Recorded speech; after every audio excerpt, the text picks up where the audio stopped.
কেন? উলামায়ে কেরাম আপনাদের পিছে পড়তো কেন? যেই সমাজে অটো চালাইলে মাসে 20,000 কামানো যায়, ওই সমাজে 6,000 টাকা ইমামতি কেন করতো? এই গ্রামে 8,000 টাকায় কেন ইমামতি করতো? বলেন, আমাকে যুক্তি দিয়া বুঝান। অটো চালাইলে ইজ্জত চলে যায়? হালাল রুজিতে তো ইজ্জত যায় না। অটো চালাইতে কি কোনো আমেরিকার থেকে প্রশিক্ষণ প্রাপ্ত হইতে হয়, না ঢাকা ইউনিভার্সিটি থেকে মাস্টার্স পাস করতে হয়? কিছুই তো করতে হয় না। হুজুররা কেন চালায় না? কেন 6,000 টাকা নিয়ে পড়ে আছে? আমাকে যুক্তি দিয়া বুঝান। এরা কি পাগল? মাদ্রাসায় কেন 10,000 টাকা বেতন নিয়ে পড়ে আছে? ওপেন দুনিয়া, ও কেন বিদেশে যায় না? প্রবাসে যায় কেন কামায় না? অন্য কোন রাস্তা কেন অবলম্বন করে না? যে কোনো হালাল রাস্তায় অবলম্বন করা যায়, পয়সা কামানো যায়, কেন কামায় না? কেন পড়ে আছে আপনাদের গ্রামের মসজিদে? কেন শুনে কমিটির কথা? কমিটি তো 6,000 টাকা বেতন দেয়, 6 লাখ টাকার কথা শোনায় না? শোনায় না? হ্যাঁ, সেক্রেটারি না আসা পর্যন্ত জুমার দিন নামাজ পড়ানো যায় না। কমিটির বিরুদ্ধে একটু বললে চাকরি থাকে না, ঠিক না? কোন দলের উপরে আঙ্গুল উঠাইলে নেতাদের চাপে জেলখানায় পর্যন্ত যেতে হয়। কেন ও এটা সহ্য করে? বুঝান আমাকে। শুধু ইসলামের খাতিরে, ইসলামের জন্য কাদের দায়িত্ব, এই জন্য। নাইলে কোনো দরকার ছিল না আপনাদের পিছে আদা জল খায়া পড়ার। এরকম বুঝানোর কোনো দরকার ছিল না। কসম খোদার, আল্লাহর অঙ্গীকার আছে, যাকে অস্তিত্ব দিছেন তাকে মৌত পর্যন্ত পালার দায়িত্ব আল্লাহ নিজে নিছেন, নিজে। হুয়াল্লাযী খালাকাকুম সুম্মা রাযাকাকুম, বলছে অস্তিত্ব আমি দিছি তোমাকে, আমি পালবো। এটা মনে করেন না যে আপনার হাত, আপনার মাধ্যমে আমি লালিত পালিত হব না। ধনীরা মনে করে আমরা আছি বিদায় গরিব বেঁচা আছে। উল্টা থিওরি। আল্লাহ বলে আনতুম তুরজাকুনা বিগুরাবাইকুম, গরিব আছে বিদায় ধনী তোমাকে পালতেছি।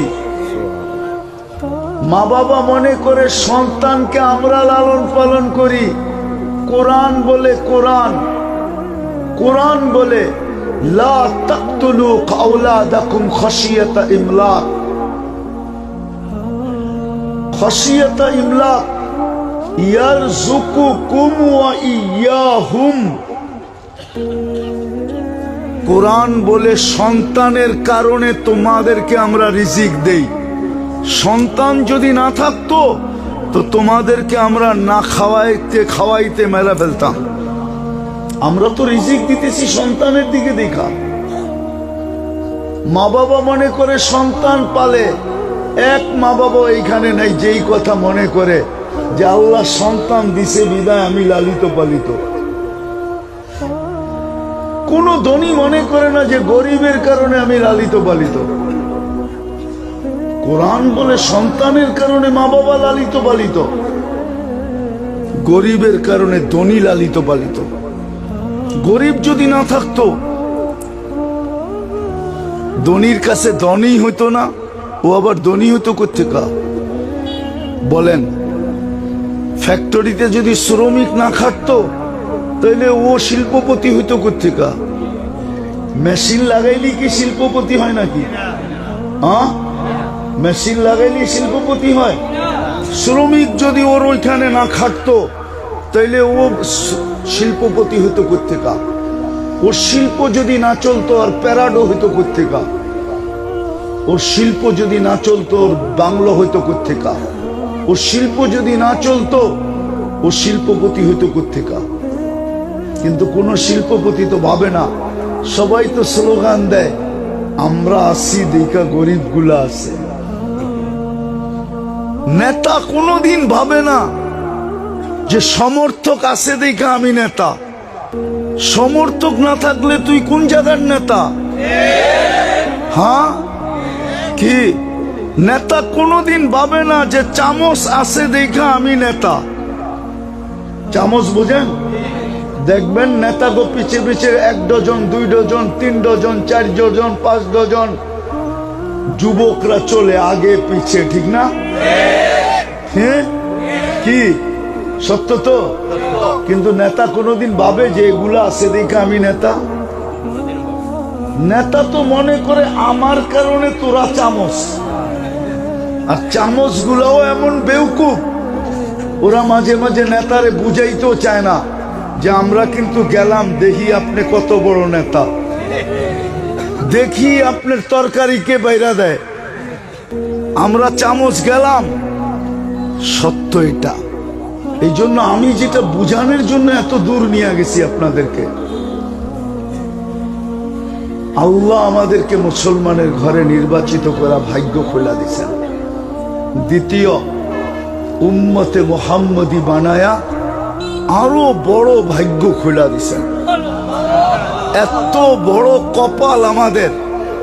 যেমন বিজ্ঞানের কাছে ফিতা নাই, আকাশকে মাইপা বলবে কতটুকু লম্বা কতটুকু পাশ, কোন সৃষ্টির কাছে ফিতা নাই, আমাদের কপাল মাইপা বলবে কত বড়।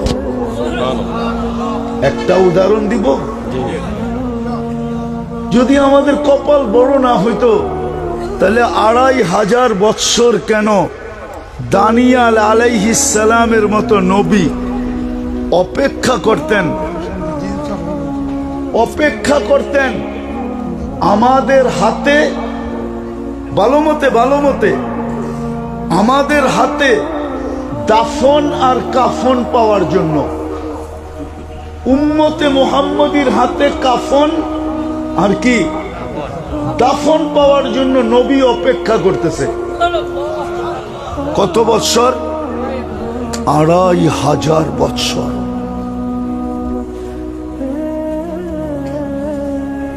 আপনার কত বড় ভাগ্য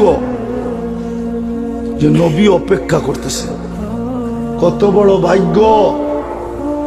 এক রাত্র দৌড়ায় যদি 80 বৎসরও দৌড়তে পারি, 80 বৎসর দৌড়ানে পরে যদি একটা রাত্র ধরতে পারি, এদিকে একটা রাত্র যদি 80 বৎসর দৌড়ায় ধরতে পারি, 80 বৎসর দৌড়ায় যদি ধরতে পারি একটা রাত্র, কয়টা রাত্র? কয়টা? শুধু একটা রাত্র। আর আল্লাহ যদি জিজ্ঞাসা করলো তুই কতদিন ছিলি, 80 বৎসর ছিলাম। আল্লাহ যদি বলে হিসাব দে, তো বুক ফুলায় বলতে পারবে এক রাত্রের হিসাব দিয়া নেই, বাকিটা পরে দিব। আল্লাহ যদি বলে এক রাত্রের হিসাব মানি, তো বুক ফুলায় বলতে পারবে এক রাত্রই তো 83 বৎসর ছিল। আমি তো 80 বৎসর দুনিয়াতে ছিলাম। কত বৎসর? আমার 80 থেকে 80 বাদ দিয়া দেন, কিচ্ছু দিতে হবে না, কোরস। তারপরও তো আমি 3 বৎসর 4 মাসের পাওনা আপনার কাছে, আপনি আমার কাছে পাবেন কোত্থেকে? এক রাত্র 83 বৎসর 4 মাস লাইলাতুল কদর। আপনার ভাগ্য যদি বড় না হইতো তাহলে এটা পাইলেন কি করে? ওই নবীর উম্মত। কিন্তু আফসোস তো এইখানে, শতকরা 90% মানুষের কাছে ওই নবীর আদর্শ নাই, আদর্শের কোনো দামও নাই। আদর্শ নাই আর আদর্শের দামও নাই। যদি দাম থাকতো তাহলে আমাদের ঘরে টেবিলে খাওয়া দাওয়া কি করে হতো? আমাদের একটু পয়সাওয়ালা হইলেই তো ঘরে খাওয়া দাওয়া টেবিলে হয়, ঠিক না? না টেবিলে হয় না? কি টেবিল জানি বলে এটার নাম? ডাইনিং টেবিলে হয়, ঠিক না?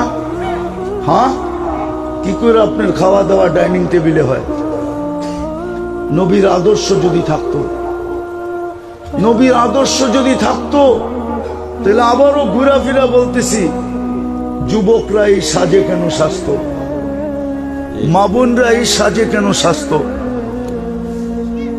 যাকে আল্লাহ উম্মতে মুহাম্মদী বানাইলেন নিজে কুদরতি হাতে বাছাই করা। বাছাই বোঝেন? না, শুধু পছন্দ না, পছন্দ করলো আবার খুঁজা খুঁজা খুঁজা খুঁজা খুঁজা সারা বাজার ঘুরা বাহির করলো। আপনাকে তো সমস্ত মানব জাতির ভিতর থেকে লক্ষ কোটি মানুষকে হাতে উঠাইয়া দেখা আল্লাহর পছন্দ হয় না, রেখা দিছেন। আপনি যখন আসছেন কুদরতি হাতে, তো বলছে তোকে উম্মতে মুহাম্মদী বানাইলাম, কেননা তুই আমার চোখে লাগছিস।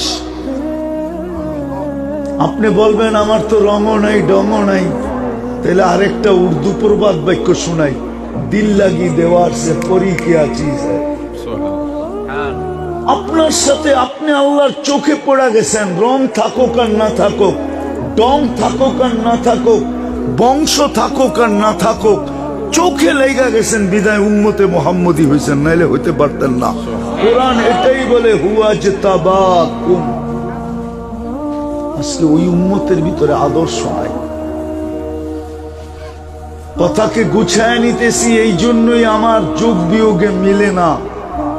জানি না ওলামাদের মিলে কি মিলে না, কিন্তু আমি আজ পর্যন্ত মিলাইতে পারি নাই। আমি এই যোগ বিয়োগ নিয়ে খুব ভাবি সারাদিন, যোগ বিয়োগ নিয়ে ভাবি যে আফগানিস্তান মাটিতে মিশা গেল, এটা তো যোগ বিয়োগে মিলে, কিন্তু ইরাক মিশলো কি করে? ওইখানে তো কয়েকজন নবীর কবর আছে, ওইখানে তো শেরে খোদা আলী আছে, ওইখানে তো কলিজার টুকরা হোসাইন আছে, ওইখানে তো পীরানে পীর আব্দুল কাদের জিলানি আছে, ওইখানে তো চার মযহাবের ইমাম, আমাদেরও ইমাম আবু হানিফা আছে, ওইখানে তো হাজারের উপরে সাহাবায়ে কেরাম শুয়ে আছে। ওটা মাটির সাথে মিশে কি করে? ওটা মিশে কি করে যার মাটির ভিতরে এলেমের ঘ্রাণ আছে? হুজুর বলুক, ফার্সিতে লেখা আছে না নাই? যেটা এলেমের মার্কাত ছিল, ওটা মাটির সাথে মিশে কি করে? চলেন ওটা বাদ দিলাম, ফিলিস্তিন মিশে কি করে? ওইখানেও এটা একদিকে খলিল শুয়ে আছে, আমি চোখে দেখা বলতেছি, চোখে দেখা, কিতাব পড়া না। আমি 14 বছর আগে ফিলিস্তিন দেখছি। হ্যাঁ, আমি অহংকার করলে কেউ বলতে পারে অহংকার করে বলি না। আমার মতো বাংলাদেশে অদ্বিতীয় নাই যে 103টা দেশ দেখছে, 7টা মহাদেশ দেখছে।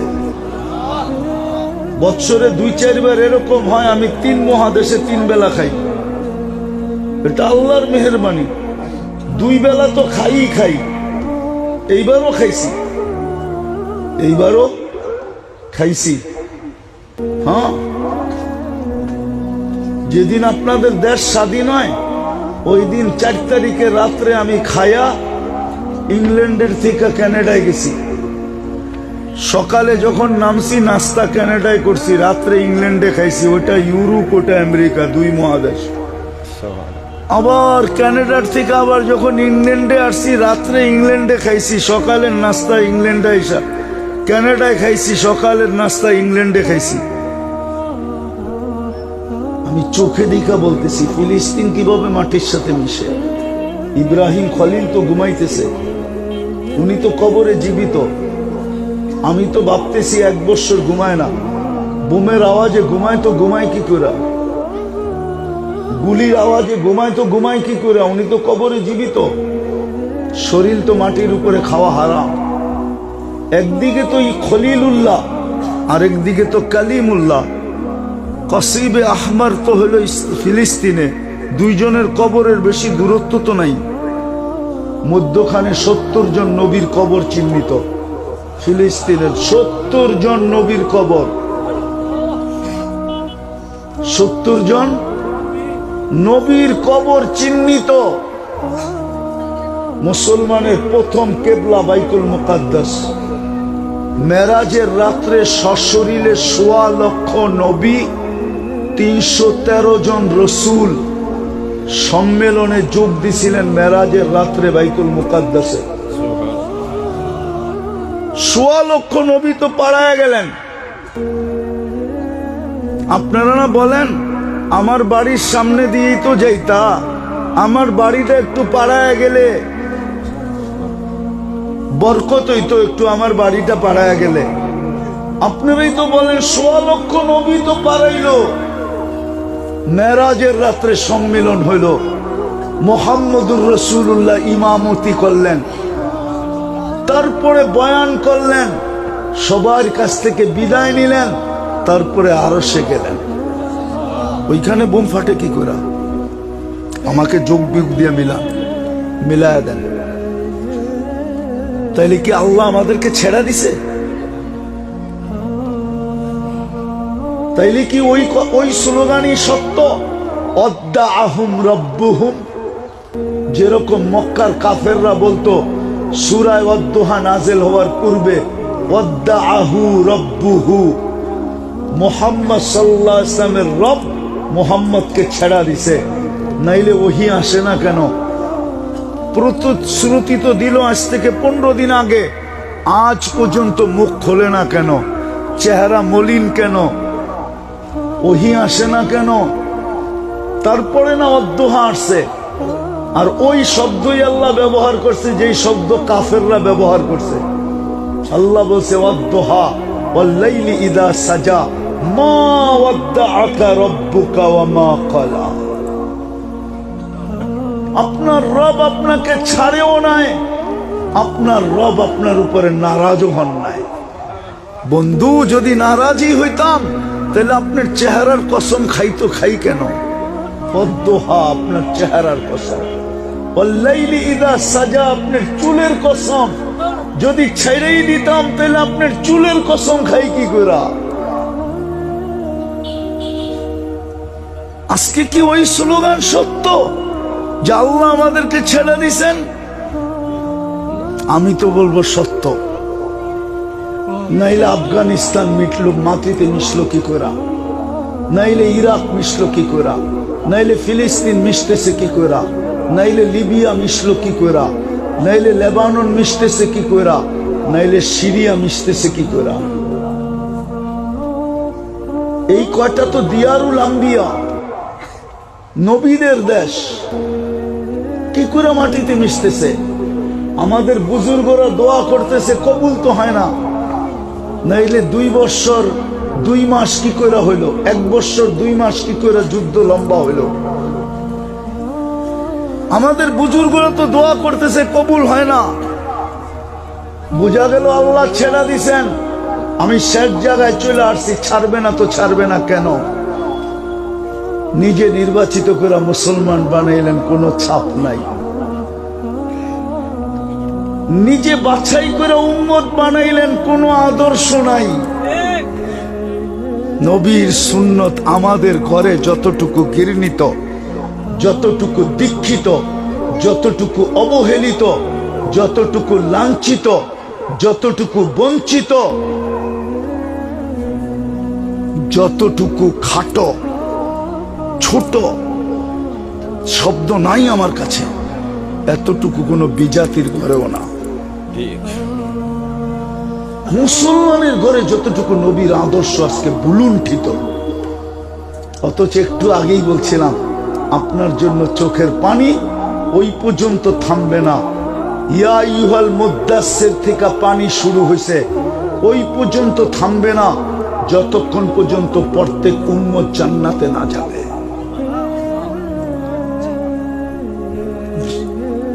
জান্নাতে না যাবে অতক্ষণ পর্যন্ত থামবে না। এই জন্য ভাবেন কালকে এই চেহারাটা কি করে দেখাবেন। বাবু দুজক যুবক কি করে হাউজে কাউসারে দাঁড়াবে, কি করে সুপারিশের হাত বাড়াবে? দুনিয়ার পরিচয় যদি চলতো, একটা বইলেই শেষ করতেছি, তাইলে আবু তালেবের কবর আমাকে শতবার কাঁদাইতো না। আমি চিনি আবু তালেব জন্ম নিছে কোন জায়গায়, গড়টা ছিল কোথায়, মারা গেছে কোথায়, এখন কবরটা কার পাশে। খাদিজাতুল কুবরা রাদিয়াল্লাহু তাআলা আনহার পাশের কবরটা আবু তালেবের, যেটাকে ওলামারা জান্নাতুল মুআল্লা বলে। ওই কবর দেখলে আমার চোখে পানি আসে যে হায়, দুজাহানের বাদশার জন্য যিনি এত কিছু করলেন, ওই পরিচয় তার চললো না, তাহলে আমারটা চলবে কোত্থেকে? আমার কি দোষ হবে? একটু ভাবেন। বিদায় দিন আল্লাহ আমাদেরকে এই জন্যই দিছিলেন, ইসলাম আমাদেরকে এই জন্যই দিছিলেন, উম্মত আমাদেরকে এই জন্যই বানাইছিলেন, যেন আমরা লাভবান হই আর দুনিয়াটাও যেন টিকা থাকে।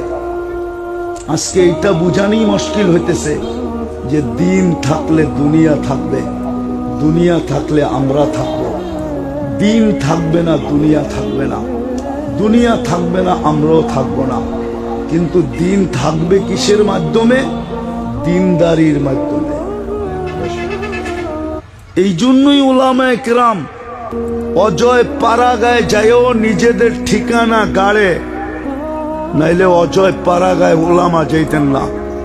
এই ওপেন যুগে যাইতেন না, ওপেন যুগে, যেই যুগে সব কাজ করা যায়, এই ওপেন যুগে যাইতেন না। হয়তো আদি যুগে যাইতেন, হয়তো আদি যুগে যেই সময় যোগাযোগ ব্যবস্থা ছিল না, দুনিয়ার ওপেন ছিল না, আজকে যেরকম কর্মস্থল আর দুনিয়া ওপেন, এই যুগে ওলামা অজয় পাড়াগায় গ্রামে থাকতেন না, আপনাদের মসজিদের ইমাম হতেন না, আপনাদের এখানে মাদ্রাসা খুলতেন না, মক্তব বানাইতেন না, হেফজখানা বানাইতেন না।